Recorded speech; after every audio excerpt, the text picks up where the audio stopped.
성전절 기간입니다. 오늘이 넷째 주일이고요. 오늘은 지금 우리 계속해서 예수님께서 십자가상에서 하신 말씀 7가지 말씀을 가상 7언이라고 하는데 그 말씀을 한 구절 한 구절 함께 나누고 있는 중에 있습니다. 오늘은 넷째 주일이고요. 십자가상에서 예수님께서 하신 네 번째 말씀이 무엇이냐면 엘리 엘리 라마 사박다니. 오늘 우리가 본문에서 읽은 것처럼 나의 하나님 나의 하나님 어찌하여 나를 버리셨나이까 라는 이 고백입니다. 이 본문을 대할 때 혹 당황스러워 하시는 분들이 있을지도 몰라요. 성경에 있구나, 적어도 주님의 말씀이구나, 이 정도로 받지 않고 이상하네, 뭔가 조금 이상하네, 거룩하신 하나님의 아들의 입에서 너무도 나약하고 인간적인 이런 외침이 나온다는 것이 괜찮은 건가? 이래도 괜찮나? 이런 생각이 혹 드시는 성도님들도 있을지 모르겠어요. 어쩌면 그러한 이유 때문이었는지도 모릅니다.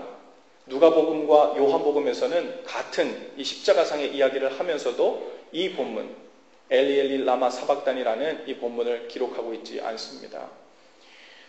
예수님께서 하나님으로부터 방치되고 버려졌다는 느낌을 받으신 적이 있다는 그 사실이 어쩌면 용납이 안 되는 성도님들이 혹 있을지도 모르는 우려 때문에 그랬는지도 모르죠. 그런데 이 사실입니다. 하나님의 아들이신 예수님께서 몸소 하나님으로부터 모든 도움과 소망의 근거가 끊어지고 완전히 방치되고 버려졌다는 느낌을 경험하신 일인 거예요. 그런데 이 사실은 우리에게 시험거리가 아니라 오히려 큰 위로 그리고 신뢰를 갖게 하는 본문입니다. 오늘 그 이유에 관해서 그리고 성령님께서 오늘 이 본문을 가지고 우리에게 말씀하시고 또 우리의 삶에게 직접 적용하라 말씀하시는 그 음성을 우리 모두 각자 들으실 수 있게 되기를 바랍니다. 여러분, 우리 삶 속에 그러한 절망을 경험할 때 주님께서 바로 그 버려진 듯한 느낌, 방치된 듯한 느낌, 하나님께서 내 기도를 듣지 않으신다는 그런 느낌을 주님께서 직접 경험하신 적이 있고, 그래서 우리를 잘 아시고 그래서 우리를 이해하신다는 거예요. 살다 보면 아무리 하나님께 소원을 아뢰도, 아무리 간절히 주님 앞에 부르짖어도 마치 허공에 대고 기도하는 것 같은 느낌을 받을 때가 있습니다. 그래서 어떤 분이 오셔서 저에게 목사님, 말씀하신 대로 정말 구하고 기도만 하면 원하는 게 다 이루어지죠? 이렇게 물으시면 솔직히 아니요, 꼭 그렇지 않아요. 솔직히 그렇게 대답해야 돼요. 왜냐하면 제가 성경과 다른 이야기를 하는 것이 아니라 성경에는 사실 성경에서 얘기하는 것이 그것이에요. 무엇이든지 믿고 기도하면 이라는 전제만 있는 것이 아니라 하나님의 뜻 안에서 모든 것이 이루어진다는 전제도 있기 때문에 그래요. 무조건 우리가 큰 목소리로 힘을 다해서 아주 신경을 아주 곤두세워서 집중해서 기도한다고 해서 어떠한 큰 믿음을 증명할 수 있는 방법론으로 아무리 기도한다고 해도 그것이 하나님 뜻 안에 있는 일이 아니라면 다 이루어진다 하고 장담할 수 없고 이야기할 수 없습니다. 여러분, 신앙생활을 하다 보면요, 정말 그럴 때가 있어요. 이유는 잘 모르겠는데 주님께 부르짖을 때 주님께 아뢰고 내 소원을 아뢰는데도 마치 허공에 대고 이야기하고 있는 듯한, 이게 정말 주님 귀에 연락되고 들려지고 있는가, 그거에 대한 불신이 혹은 때로는 의심이 들 때가 있지요. 하나님께서 어떤 이유인지는 몰라도 마치 귀를 막고 계신 것처럼 어떤 응답도 사인도 보이지 않고 영혼의 깊은 어둠 속을 지나가게 하실 때가 있다는 겁니다. 그러면 모든 소망은 다 끊어지고 마치 하나님께서 나를 돌아보시지 않고 버려두어 마치 홀로 방치된 것 같은 느낌에 사로잡힐 때가 있습니다.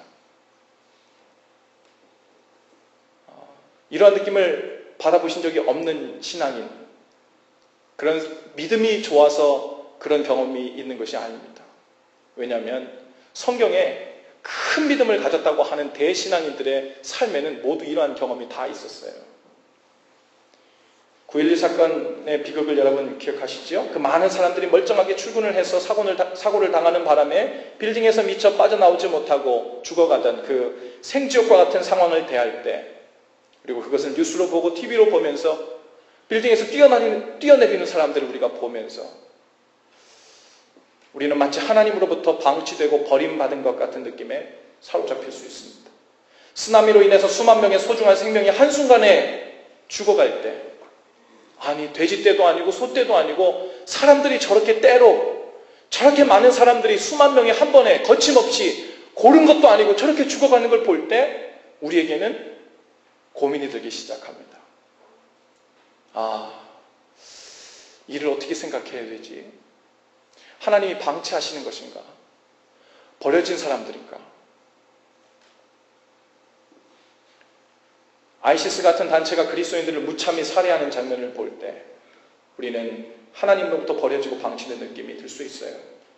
600만 명이나 되는 유대인들이 나치 수용소에서 마치 땔감 취급받으면서 커다란 화로 속에 차례로 들어가서 그저 그렇게 화장이 비어서 계속 나오는 그런 공장이 막 돌려지고 있는 것이 눈앞에서 실제로 펼쳐지고 있을 때 그들은 마치 하나님으로부터 방치되고 버려졌다는 느낌을 떨쳐버릴 수 없었을 겁니다. 또한 개인적으로 아주 커다란 슬픔과 절망을 우리가 경험할 때도 있지요. 사랑하는 사람들을 어느 날 갑자기 떠나보내야 하는 경우가 예상치 않았지만 우리 삶 가운데 있을 수 있습니다. 사랑하는 남편이나 아내 혹은 사랑하는 자녀를 예상치 못한 때 먼저 하늘나라로 떠나보내는 일은 결코 쉽게 수긍할 수 없는 그런 충격적인 일이죠. 어느 날 의사로부터 갑자기 시한부 인생을 선고받았을 때도 그런 느낌일 수 있습니다. 우리 가정에서 일어날 것이라고는 도저히 상상하지 못했던 이혼을 경험했거나 도저히 다시 회복할 수 없을 것 같은 육체적, 정신적인 약함을 우리가 경험할 때 우리는 하나님으로부터 방치되었거나 버림받은 것 같다는 느낌을 받게 되기도 합니다. 그럴 때 우리는 꼭 입 밖으로 낼 수는 없더라도 우리 목 끝까지 올라오는 그 이야기, 주님께 꼭 물어보고 싶은 이야기, 그것은 무엇이냐면 하나님 도대체 저한테 왜 이러십니까? 도대체 이게 웬일입니까? 예수님처럼 어찌하여 저를 버리시나이까? 라는 고백이 이 목구멍까지 올라오죠. 그 외에도 우리는 뭐라고 적절히 답을 내릴 수 없는 아주 처참하고 고통스러운 인생의 일들을 많이 경험합니다. 더욱이 요즘처럼 지구 반대편에서 일어난 일들을 실시간으로 영상을 통해 확인할 수 있는 이 시대에는요, 더 이해할 수 없는, 우리를 더 혼란스럽게 하는 일들이 수도 없이 벌어지고 있죠. 우리가 눈을 감는다고 해서 그 일이 안 이루어진 것도 아니고, 좋게 맘먹고 내일에만 집중하고 산다 그래도 그 일이 비극이 안 일어나는 게 아니에요. 여러분, 그럴 때마다 우리 하나님을 향해서 이런 질문을 한다고요. 도대체 저에게 왜 저랬어요? 정말 해도 너무하신 것 아닙니까? 우리 이렇게 생각할 수 있습니다. 하나님의 아들이신 예수님이 어떻게 하나님으로부터 버림받고 방치되었다는 감정을 느끼고 절규할 수 있을까? 그 순간에 예수님의 그 신성, 하나님이라는, 하나님의 아들이라는 신적인 존재라는 그 신성은 도대체 어디 간 건가? 많은 질문이 쏟아질 수 있고 온전히 이해가 되지 않아 혼란스러울 수 있습니다. 답은 저도 몰라요. 제자훈련에 오시면 혹 우리가 좀 더 깊게 얘기할 수 있을지도 모르겠습니다. 분명한 것은 예수님께서 그 버림받은 경험, 방치된 경험, 유기된 그 경험을 직접 경험하셨다는 거예요. 그래서 우리가 그런 상황 가운데 빠져서 답답해하고 절망스러워할 때 주님께서 그 느낌 조각조각을 아시고 경험적으로 이해하신다는 거예요. 페이스북에 요즘 제 페이스북에 자주 올라오는 제가 자주 읽게 되는 글이 하나 있는데요. 장종택 전도사님이라는 분이 둘째 딸 온유라고 하는 둘째 딸이 유한이 많은데요. 한 6살, 7살쯤 되는데 희귀병에 걸려서 병상에서 하루하루 병원에서 함께 지내고 있는 이야기를 일기 형식으로 페이스북에 올리고 있는 것을 제가 요즘 계속 보게 돼요. 이 장종택 전도사님이라는 분은 유명한 예배사역자고 찬양사역자입니다. 제가 좋아하는 찬양도 작곡하신 분이에요. 어떤 찬양이냐면 은혜로다 주의 은혜, 이 찬양을 작곡하신 분이에요. 제가 너무너무 좋아하는 찬양인데 그 찬양 사역자로, 예배 사역자로 하나님 앞에서 아주 신실하게 쓰임받는다고 정평이 나이시는 분이에요. 근데 그분에게 수개월 전에 어느 날 갑자기 둘째 딸 온유에게 희귀병이 발견되고요. 호흡곤란 증세를 보이면서 병원에 입원하는데 이유도 모른 채 이제 그 병을 낫게 하느라고요. 병원 생활이 시작되게 돼요. 그 엄마 아빠 부부가 젊으신데 병원에 함께 살면서 아이들을 돌보게 됩니다. 24시간. 이제 몸은 말라가고요. 몸이 아주 장작개비처럼 마르기 시작하고 영양제 한 스푼을 먹이기 위해서 엄마가 온유를 품에 안고 2시간을 실랑이를 벌입니다. 치료를 받기 위하면 힘이 있어야 되니까 영양제를 먼저 먹여야 되는 일 때문에 먹여도 계속해서 토해내는 것 때문에 도저히 감당할 길이 없어서 어떻게 안고 좀 먹여보려고 하는 일들을 매일매일 실랑이를 하는 거예요. 하루하루를 죽음을 넘나드는 일을 하루하루를 겪어내면서 그걸 수개월간 계속하고 있는데 그 와중에 그 아빠 되신 장종대 전사님께서 여전히 집회를 인도하시면서 그 가운데 믿음으로 서는 법에 대해서 그 고통 가운데 이해할 수 없는 그 환난과 고통 가운데서도 하나님께 어떻게 반응해야 되는가에 관해서 거기 페이스북에 글을 계속 올리기 시작하는데 얼마나 은혜가 되는지 몰라요. 나중에 보니까 예배 일기라는 책도 나왔더라고요. 그 중에 제가 하루 있었던 일 올린 것을 제가 좀 옮겨 적어봤는데 한번 읽어드려 볼게요. 조금 전 새벽 1시 거의 어제와 동일한 시간에 온유의 몸에 지진이 일어나듯 온몸이 허공을 가르듯 발버둥을 치는 이상 증세가 나타났습니다. 어제보다 2배는 긴 듯한 30분간 침대를 부셔버릴 듯한 온유의 강진에 간호사들 아내와 저는 온유를 붙잡았지만 감당하기 힘들었습니다. 몸에 꽂혀있는 주사바늘과 코를 통해 위장에 연결되어 있는 호수가 뽑히지 않도록 막다가 도저히 안 되겠다 싶어 제 몸을 온유 몸에 덮어 찬송가를 불렀습니다. 나에게서 빠져나오려고 강한 몸부림으로 대응하는 온유를 가슴에 안고 온 힘을 다해 부드럽게 저지하며 최대한 잔잔한 노래로 온유의 귓가에 찬송을 불러주었습니다. 주치의를 불러 진정제를 사용하느냐 마느냐 하는 이야기가 오고 가는 중에도 폭풍 같은 몸부림이 잔잔한 바다처럼 가라앉게 하실 분은 예수님이라고 깊은 신음 속에 올리는 기도를 온유에게 전했습니다. 정말 긴박한 30분이었습니다. 폭풍이 덮치듯 산 같은 어려움이 방금 우리를 통과했습니다. 주께서 급박한 기도 속에 일하여 주셨습니다. 감사할 따름입니다. 모든 에너지를 소모한 온유는 이제서야 잠이 들었습니다.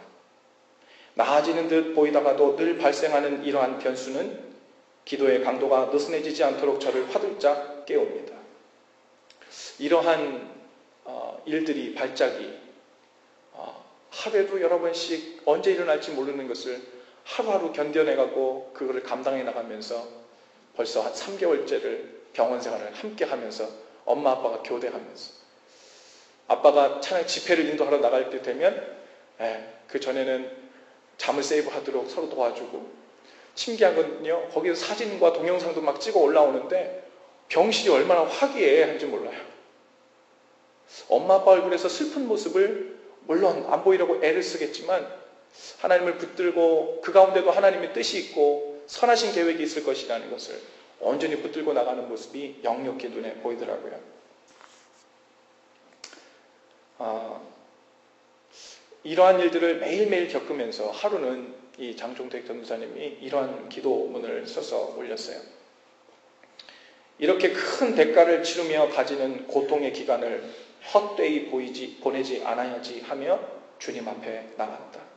시간이 흐르면 시련도 고통도 그렇게 흔적도 없이 함께 흘러가겠지만 내 주님 나에게 전하고자 하는 깊은 의미 담아 이 혹독한 훈련의 시간 선물로 주셨으니 하나도 놓치지 않고 내 것으로 삼으리라.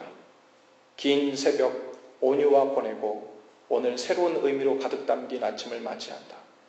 시련아 고통아 어서 오너라. 주님께서 보낸 손님이라 생각하니 널 반기며 이렇게 기다릴 수 있구나. 여러분에게 이러한 절망의 때, 그때는 언제였고 또 지금 혹 경험하고 있다면 언제가 이런 절망의 때입니까? 하나님께서 침묵하시고 응답하시지 않을 때, 고통 가운데 혼자 버림받은 것 같아 죽을 것 같은 두려움에 휩싸이고 살이 떨리는 때를 경험했을 때, 여러분, 그때가 언제입니까? 저는 그 일이 왜 일어났는지 모르지만 한 가지 확실한 것은 주님께서는 우리가 느낀 그 답답하고 절망스러운 심정 그대로를 조금도 가감없이 경험하셨고 이해하시고 아신다는 사실이에요. 할렐루야. 예수님께서도 십자가에서 마치 하나님으로부터 방치되고 버림받은 것 같이 느끼셨지만 우리는 압니다. 성경을 통해 우리는 알죠. 그렇게 느낄 수는 있지만 하나님께서 그 십자가 못 박히셨던 예수님을 방치한 것이 아니셨고 버린 것이 아니셨고 참고 있었던 것임을 우리는 압니다. 그 사실이 우리에게도 똑같이 적용돼요. 아직은 그 이유를 몰라요. 예수님처럼 이 땅에 오신 목적을, 내가 십자가를 왜 져야 되는지, 이 십자가 다음엔 무엇이 있는지에 대해서 우리가 알지 못합니다. 그래서 혼란스러울 수 있고, 그래서 답답할 수 있고, 그래서 불안하고 두려울 수 있죠. 그런데 우리가 예수님과 같이 버림받았거나 방치된 것 같은 느낌에 사로잡혔을지라도, 상황이 마치 그렇게 돌아가는 것처럼 느껴지더라도 우리는 오늘 말씀을 통해서 그 길을 먼저 가신 예수님의 모습을 보면서 우리에게 믿음을 심어주시고자 하시는 것인 줄로 믿습니다. 예수님의 경우와 같이 우리의 경우에도 역시 하나님께서 우리를 한시도 잊으신 적이 없으며 버리거나 방치한 적이 없다는 사실만입니다. Passion of Christ라는 유명한 영화가 나왔었죠. 예수님께서 십자가를 박히시던 그 마지막 장면이 아주 인상 깊어서 저도 아직 기억하고 있어요. 사람들이 조롱하고 멸시하던 그 골고다 언덕에서 그 수치와 모욕에도 불구하고 하나님이 침묵하십니다. 어찌하여 나를 버리셨습니까? 라는 예수님의 절규의 순간에도 하나님은 침묵하십니다. 모지로 보이고 정말 아버지라면 그럴 수 없지 이런 마음이 혹 들 정도로 침묵하십니다. 그런데 마지막에 예수님께서 운명하시면서 고개를 떨구셨을 때 예수님의 얼굴을 비추고 있던 카메라가 갑자기 하늘로 올라가요. 그리고 구름을 뚫고 더 높은 하늘로 올라가더니 멈춰서요. 그리고 화면이 뿌얘지면서요. 화면이 흔들리자 그 앞에 커다란 물방울 하나가 맺히기 시작해요. 하나님의 눈물을 얘기하는 거죠. 그리고 그 눈물이 다시 구름을 뚫고 땅으로 떨어집니다. 그리고 커다란 바위 위에 그 하나님의 눈물을 상징하는 그 물방울이 그 바위에 딱 떨어지는 그 순간부터 바위가 터지고 지진이 일어나고 휘장이 갈라지고 하는 일들이 그 영화를 통해 우리에게 보여지죠. 주님께서 우리를 방치하시고 주님께서 우리를 유기하신 것이 아니라 그 어떠한 이유 때문에 참고 인내하시고 기다리고 계시다는 오늘 그 메시지를 예수님에게도 주셨지만 여러분 예수님께서 그것을 경험하신 그것을 성경으로 기록하여 우리로 하여금 보게 하시고 간접 경험케 하시는 이유는 무엇이겠어요? 예수님과 같이 하나님의 아들임에도 불구하고 십자가를 지고 있는 목적이 분명한 것이 이때가 어떻게 지나갈 거라는 것을 아심에도 불구하고 그 찾잠했던 상황을 직접 경험하게 될 때 그 입에서 어찌하여 나를 버리시냐는 절규가 나올 정도로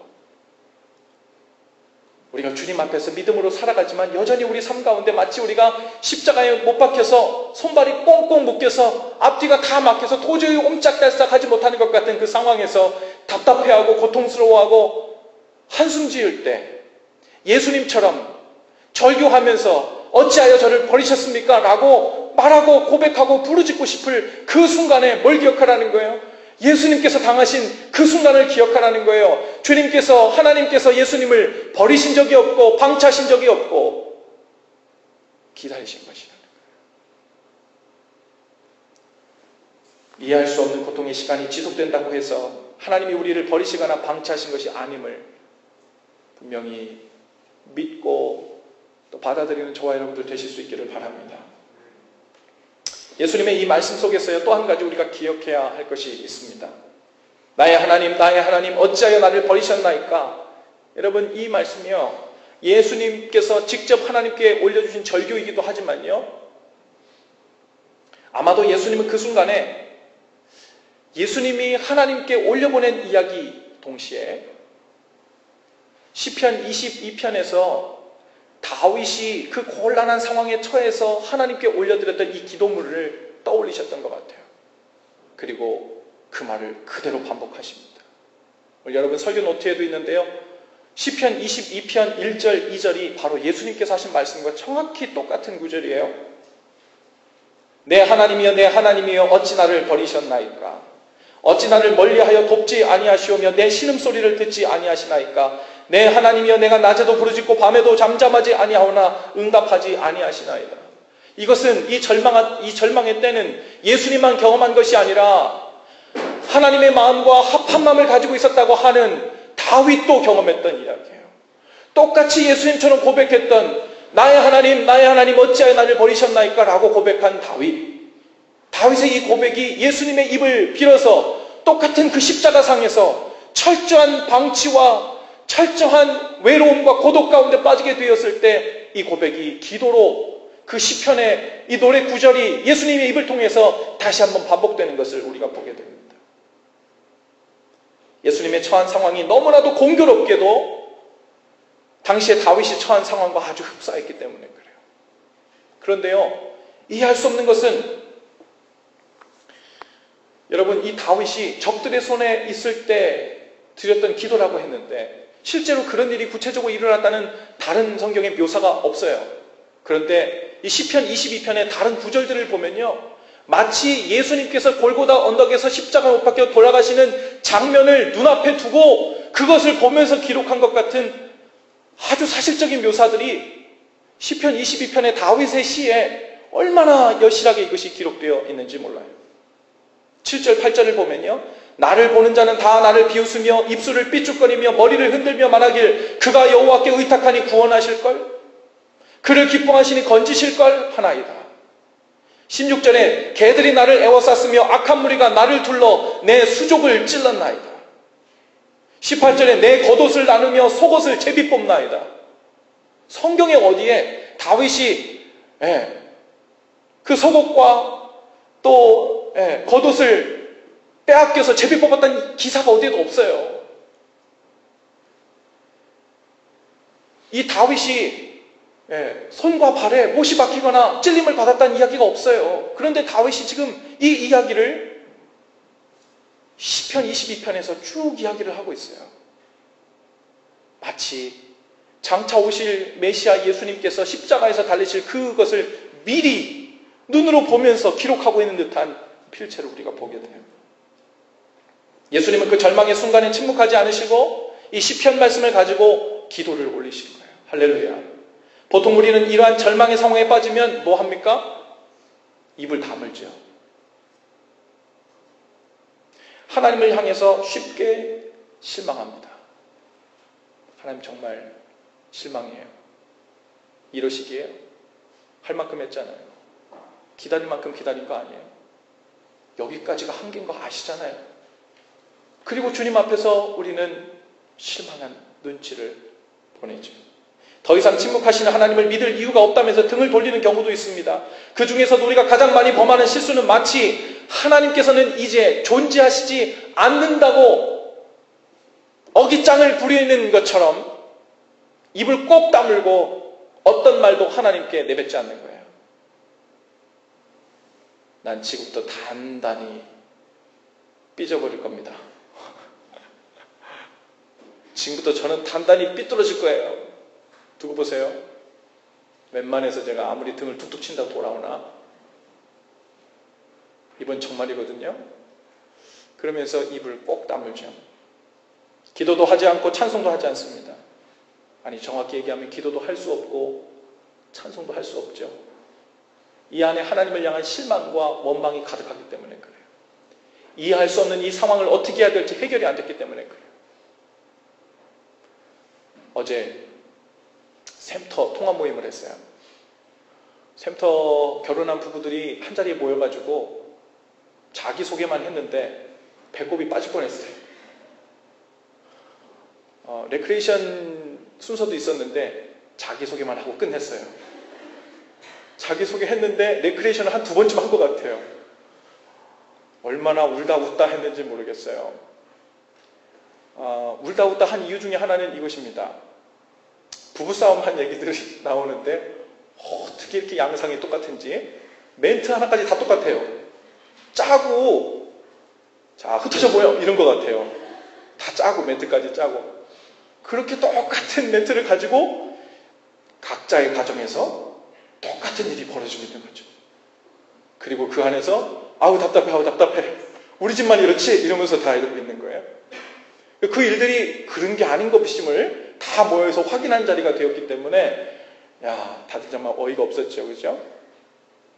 그런데 싸우다 보면요 한쪽 사람은 좀 말을 해보라고 뭘 잘못했는지 얘기해보라고 퀴즈를 낸대요.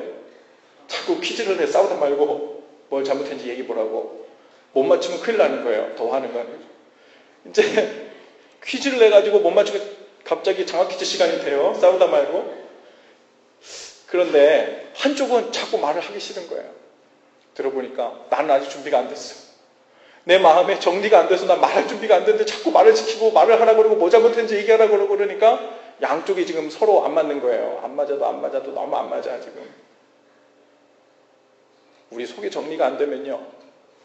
우리 가운데 이 답답하고 무언가 정리가 안 되면 입 밖에 아무 말도 안 내고 싶을 때가 있죠. 그런데 작은 부부싸움 하나도 그런데요.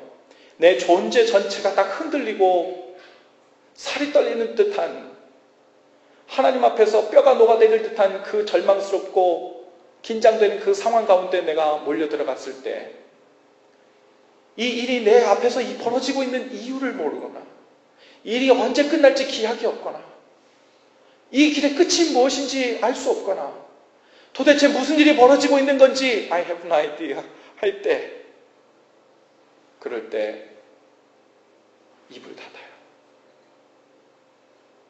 화가 안 풀어졌다는 얘기예요. 누굴 향해서요? 하나님을 향해서. 여러분 예수님은 그 절망의 순간에 침묵하지 않으셨어요. 여전히 이해되고 여전히 절망스럽고 여전히 하나님 날 버리신 건가? 라는 생각이 혹 그 절규처럼 나오는 그 상황에서도 예수님이 택하신 것은 그 느껴진 감정 자체를 하나님께 고백하고 올려드린 거예요. 적어도 예수님은 그 방치되고 있는 듯한 상황, 버림받은 듯한 그 느낌 그대로를 다윗의 기도를 빌려 하나님께 기도로 올려드리고 있었던 겁니다.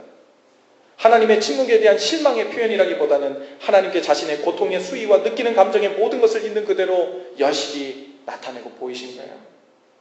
절망의 순간에 입을 닫는 것은요, 하나님을 향해서 화가 났다는 거예요.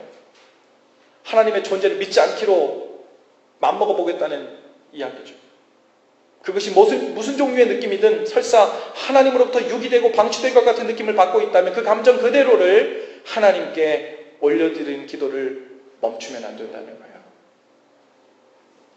대단한 믿음의 기도는 될 수 없다 하더라도 우리와 함께 계시고 우리의 형편을 아시는 하나님에 대한 그 존재에 대한 기도를 멈춰서는 안 된다는 이야기입니다. 우리가 아픈 것, 감당할 수 없는 일, 한계에 달하는 것, 이것을 있는 그대로 주님 앞에 올려드리는 것은요, 흉도 아니고 주님께로부터 불경건하다고 믿음 없다고 꾸중들을 일도 아니에요. 그것은 오히려 하나님의 자녀된 특권입니다. 아시죠 주님? 제 마음이 여기까지. 아시죠 주님? 더 이상 물러설 곳이 없어요. 아시죠 주님? 그것을 주님 앞에 올려드리는 그 심정, 바로 거기에 부모와 자녀 간에만 교통할 수 있는 그 무엇이 통하는, 연결되어 있는 그 무엇이 있기 때문에 그래요. 예수님께서 그 본을 우리에게 먼저 보여주셨어요. 하나님의 아들이신 예수님께서 먼저 나의 하나님 어찌하여 나를 버리시나이까? 라고 하나님께 올려드렸어요. 이제 우리는 다 해도 돼요. 누가 먼저 하셨으니까요? 예수님께서 먼저 하셨으니까요. 절규해도 되고 아프다고 해도 되고 고통스럽고 혼란스럽다고 해도 됩니다. 단 주님께서 그 모든 것을 미리 이미 경험하신 분으로서 우리의 감정을 모두 아신다는 것을 꼭 기억하실 수 있기를 바랍니다. 그 모든 절망의 깊이와 고통의 조각들까지도 모두 아시는 예수님께서 침묵하실 때에는 이유가 있다는 거예요. 때로는 그 기다림의 기간이 예상보다 길어지더라도, 때로는 우리가 기대했던 때, 우리가 원하던 방식으로 고통이 해결되지 않더라도 그 모든 것을 지켜보고 계시는 하나님을 끝까지 신뢰할 수 있기를 바랍니다. 예수님은 아십니다. 내 남편은 이해할 수 없고, 내 아내는 이해할 수 없고, 내 자식은 몰라주고, 내 부모는 몰라도 누군 알아요? 예수님은 아셔요. 우리 가운데 절망이 찾아오고 참을 수 없는 이유는 무엇입니까? 이 문제가 당장 해결 안 돼서 불안하고 두려워서가 아니라, 내가 지금 겪고 있는 이 불안하고 두려운 상황 자체를 내가 사랑한 내 하늘 아버지께서 이것을 정확하게 나처럼 느끼시고 아시고 경험하고 이해하고 있는가, 이거에 대한 확신이 없을 때 우리 가운데 두려움이 찾아오는 거예요. 주님께서 내 상황을 정확하게 아시고 내가 느끼는 것을 정확하게 아시고 이해하신다는 것을 우리가 알고 믿는다면, 그 다음부터 기다리는 일은, 그리고 견뎌내는 일은 훨씬 더 수월해질 거예요. 그리고 그 일 후에는요, 분명히 선한 계획을 위해, 좋은 것을 위해 그 일을 겪게 하실 것입니다. 여러분, 마치 십자가의 손발이 못에 박혀서 꼼짝도 못하는 것처럼 옴짝달싹 할 수 없는 절망적인 상황에 갇혀서 답답하고 소망이 없으며 길을 찾지 못해 답답해하는 그 심정을 주님은 아십니다. 때로는 이 길을 꼭 가야 한다는 주님의 뜻을 알면서도 정작 가보면 감당할 힘이 없어 두려워하고 무서워하는 그 마음을 주님은 아세요. 우리에게 가장 큰 힘은 우리의 그 복잡한 심정을 정확히 공감하시고 이해하시는 예수님이 우리와 함께 계시다는 것을 알고 믿는 일이고, 어떤 상황에서도 우리를 떠나지 않고 함께 하시는 하나님의 존재를 우리가 믿는 거예요. 무슨 이유에서인지는 모르겠으나 때로 우리는 그러한 어두운 영혼의 때를 지나야 하는 것 같습니다. 이것을 누가 간추려서 원리원칙으로 율법처럼 우리에게 전해준 적 없지만, 성경 전체를 훑어 믿음의 본을 보였던, 큰 믿음을 가졌다고 결국 하나님과 깊은 관계를 누렸던 신앙의 선배들의 모습을 보면 모두 이러한 어두운 영혼의 때를 지났어요. 그리고 그 영혼의 때를 지날 때 그들은 저는 그래도 믿음을 드릴래요, 이렇게만 반응하지 않았어요. 오늘 다윗 보세요. 나의 하나님 어찌하여 나를 버리셨나이까. 제가 낮에도 밤에도 밤낮 없이 주님께 부르짖는데 어찌 응답이 없습니까? 그러면서 하나님 앞에 부르짖고 절규하고 고통을 아뢰고 신음하고, 그 모습이 고통 중에서도 계속해서 연락되고 상호교통하는 것이 멈추지 않게 될 때 결국 그 사망의 음침한 골짜기를 건넌 후에 다윗이 하나님과 누구와도 따라올 수 없는 깊은 친밀함의 관계 가운데 들어가게 되었던 것을 우리가 보게 돼요. 여러분, 우리가 느끼는 그러한 감정이 이상한 것이 아니라 불경건한 것도 아니고 정상적인 것이니까 마음 놓고 주님 앞에 나와 아뢰고 때를 기다리라는 성령님의 음성을 오늘 다 들으실 수 있기를 바랍니다. 제자훈련하면서 숙제를 내줍니다. 매번 올 때마다 질문을 하나씩 무조건 만들어 오라 그래요. 무슨 질문이든 좋으니까 신앙생활 하면서 도대체 이것이 막혀서 하나님과 이 관계가 이게 해결이 안 된다고 하는 그 질문. 어떤 분은 사람들이 하나님의 음성을 들었다 그러는데 그 음성이 육성으로 목사님처럼 이렇게 들었다는 얘기예요, 감동이 있었다는 얘기예요, 아니면 그런 느낌이 들었다는 얘기예요, 그 사람들의 말이 정확히 무슨 뜻입니까? 이렇게 질문하시는 분들도 있고요. 이 술을 취하지 말라고 했는데 취하지 않을 정도로 먹기만 하면 돼요? 아니면 아예 안 먹어야 돼요? A, B 길 다 있는데 이거 A로 가야 주님 뜻이에요, B로 가야 주님 뜻이에요? 별별 질문들이 다 많아요. 그런데 질문에 대한 답을 제가 다 가지고 있는 것도 아니고 알 수도 없죠. 그런데 우리는 하나님 앞에서 어떻게 고민해야 되는지, 어떤 바운더를 가지고 어떻게 방향성을 잡아야 되는지, 이것은 하나님께서 말씀을 통해 충분히 우리에게 일러주셨어요. 그 십자가 후에는 무엇이 있을지 우리에게 묘사해 주지 않았지만 그 십자가가 큰 영광을 위한 것이고 반드시 지고 가야 하늘나라가 경험되고 주님의 제자가 되고 하늘 영광을 경험하게 되고 충성된 신실한 종의 삶이 시작된다는 것임을, 그리고 주님을 닮아가는 삶이 시작된다는 것임을 우리에게 누누이 말씀하셨어요. 그 길은 가봐야 합니다. 그리고 다행히도 우리에게 귀한 약속을 허락해 주셨어요. 감당할 만큼만 주신대요. 감당할 만큼만. 여러분들이 정말 아닌데 나는 지금 이거 감당이 안 되는데 제가 멈추고 있지 않거든요. No. 여러분 그만큼 감당하기에 주님께서 허락하고 계신 거예요. 아닌데 이런 마음이 든다면 여러분이 자신을 생각하는 것보다 하나님이 여러분들을 더 믿고 계신다는 사인으로 받으시기 바랍니다. 오늘 여러분 다양한 환경에서 다양한 이유로 절망의 때를 지났고 또 지내고 있으신 분도 있을지 모르겠어요. 이유를 찾으려고 애쓰고 원인을 찾아내려 애쓰고 해결 방법을 찾으려 애쓰지만 아시는 것처럼 우리는 아주 복잡한 세상에 살고 있고요. 어떤 영역은 설명해줘도 모르는 이유를 갖고 있어요.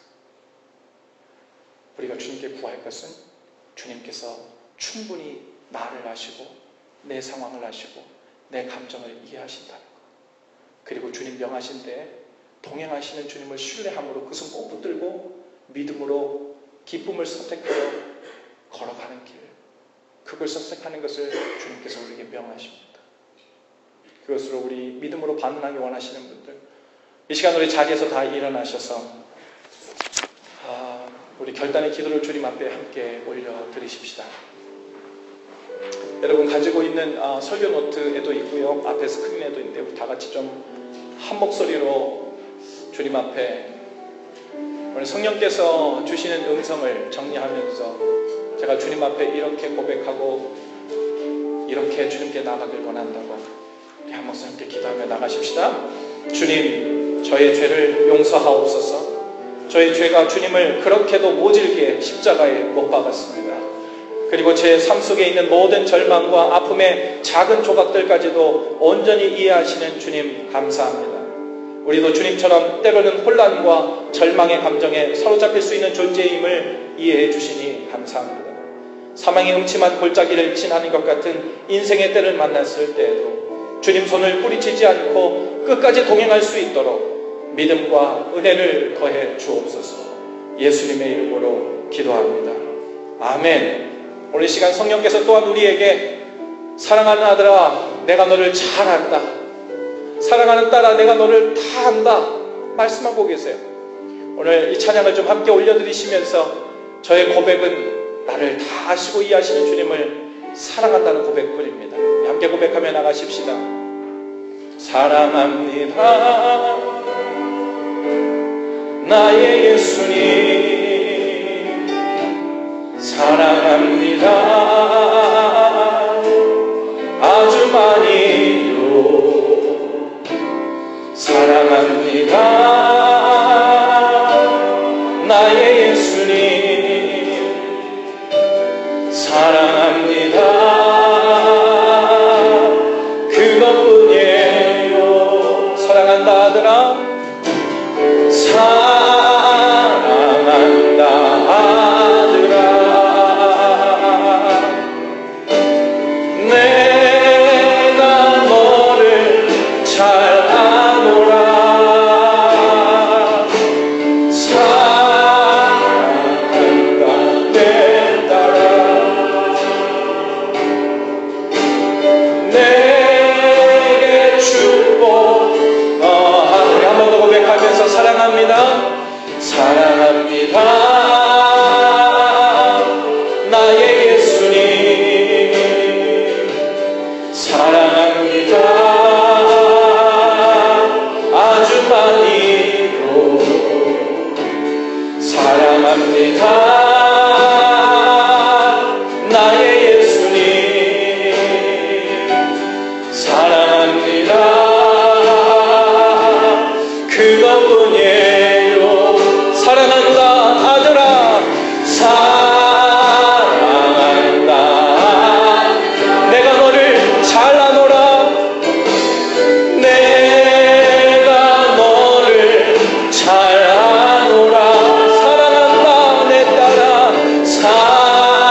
주님께서 오늘 이 시간 이렇게 말씀하십니다. 내가 너를 잘 안다. 내가 처해 있는 그 상황을 누구보다도, 때론 너 자신보다도 잘 알고 있다. 이것만 기억하거라. 내가 너를 사랑한다. 아직도 사랑하고 끊임없이 사랑이 왔으면 이 사랑이 멈추지 않을 것이다. 주님, 이제 우리에게 이해할 필요도, 이유를 알 필요도, 하나님 그것에 매달릴이 아님을 고백합니다. 주님, 이제 주님께서 나를 아시고 나를 이해하시고 나를 사랑하시는 주님께서 나와 떠나지 않고 곁에 여전히 계셨음을 오늘 믿음으로 반응하길 원합니다. 여전히 절망 가운데, 여전히 절규하면서 답답한 이 심정을 주님 앞에 토로하고 있지만, 이 시간 하나님 성령께서 들려주시는 그 약속의 말씀을 붙들고 주님께 믿음으로 반응하길 원하오니 오셔서 믿음을 더해 주옵소서. 이 믿음으로 주님 앞에 반응하며 나아가게 도와달라고 이 시간 성령님의 능력을 의지하시면서 우리 다같이 여러분 목소리로 주님 앞에 고백하시고 간구하시고 안으시는 그 귀한 고백이 있기를 원합니다. 함께 기도하며 나가십시다. 하나님 감사합니다.